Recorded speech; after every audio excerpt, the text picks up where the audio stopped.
Hello guys, welcome back sa ating YouTube channel at andito nga katatapos ulit nating mag-change oil ng ating Aerox gamit ang ating Yamalob Blue Core. So,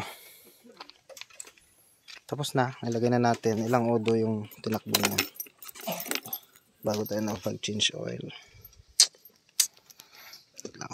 Check natin.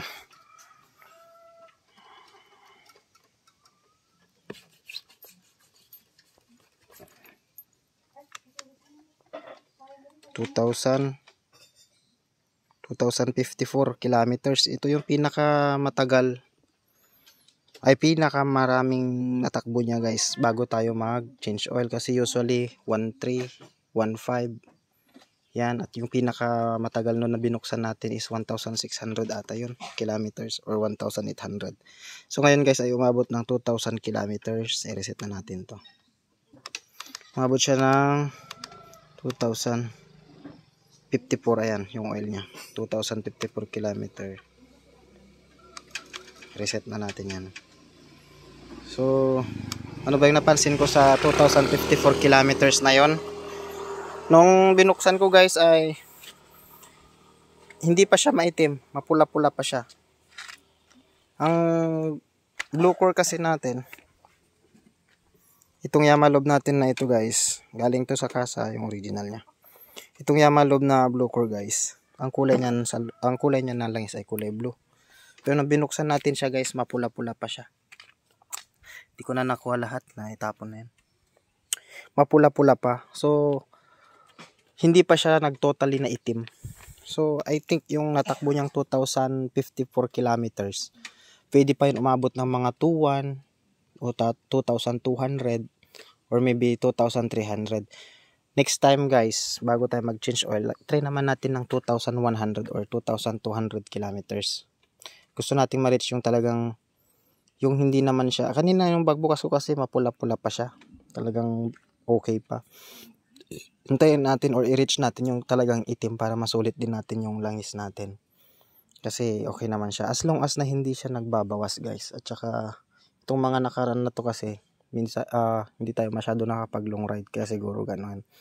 Pero kung laging long ride siguro hindi natin kailangang abutin ng 2,000. Pero kapag dito lang, mga malapit lang, short ride lang, ay siguro kahit umabot pa yan ng 2,000 or 2,500 kaya niya. So panda rin natin. Yeah.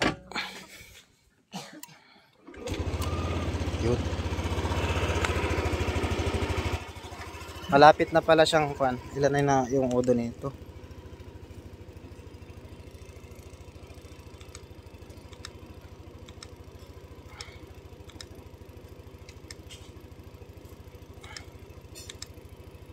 Yung odo niya guys ay 12,000 na. Pala ko 11,000 pa lang to. So pwede na tayong magpa-PMS, magpalinis ng throttle body at saka fuel injection. Pwede na tayong magpalinis guys, kasi umabot na ng 12,000 at saka tune up na din. Bablog ko ito guys kapag nandun tayo sa kasa. I-consume lang natin itong bagong change oil natin to. Kung plus 2,000 at least nasa 12,000 or plus 2,000, nasa 14,000. Pabutin natin to ng 14,000. Okay lang yan. 2,000 lang naman yung difference. Ito throttle body cleaning na, throttle body siya. Tapos fuel injection. FI cleaning din natin siya. Tsaka yung tune up natin siya. So medyo madungis siya ngayon eh. Yung sa harap, yung preno niya, walang problema, malakas yan. Pipe niya, stock. Binalik ko sa stock. CVT nito, walang problema, tahimik pa rin. Yung preno niya, ayaw kasi ng sobrang lakas na preno. Ganyan lang. Papa-washing natin ito mamaya kasi, ayan o. So far ang Aerox natin ay napaka-smooth gamitin. Wala akong masabi. Talagang ang overtaken talaga to. Wala akong masabi dito guys. So, yun lang. Yun lang guys. Siguro by next month ay palagay na tayo ng driving light. Pinag-isipan ko kung TDD or future eyes. Para maganda siya kahit sa gabi. Tapos panggilid natin, try natin GBT para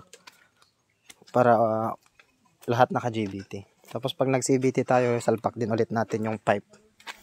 Yung GBT na version 3 natin. Pero ngayon, ayan mo, nagbalik muna ako sa stock. So, yun lang guys. Siya pala, regarding sa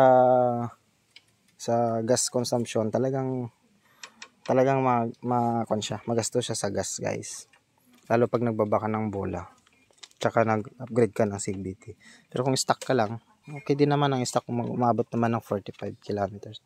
Pero sa akin ngayon, 41, 40. Hindi siya ganun katipid, talagang magastos siya sa gas. Tapos dito sa may tawag dito, coolant niya guys. Nagdagdag tayo dito. Nagdagdag tayo ng coolant niya. Kasi yung mga nakita ko sa review, kapag galing sa kasa kasi medyo konti lang yan. Kaya tinignan ko, okay. Totoo nga, medyo konti lang. Kaya nagdagdag tayo. Pinuno natin yan para wala tayong aberya dyan. Dumis na ng motor natin. Yun lang guys. Abangan nyo yung next na kuha natin dito. Kasi check natin ng 2,200. At saka yung pagpapa-PMS natin guys sa kasa. Abangan nyo yung vlog na yon sa susunod guys. Bye.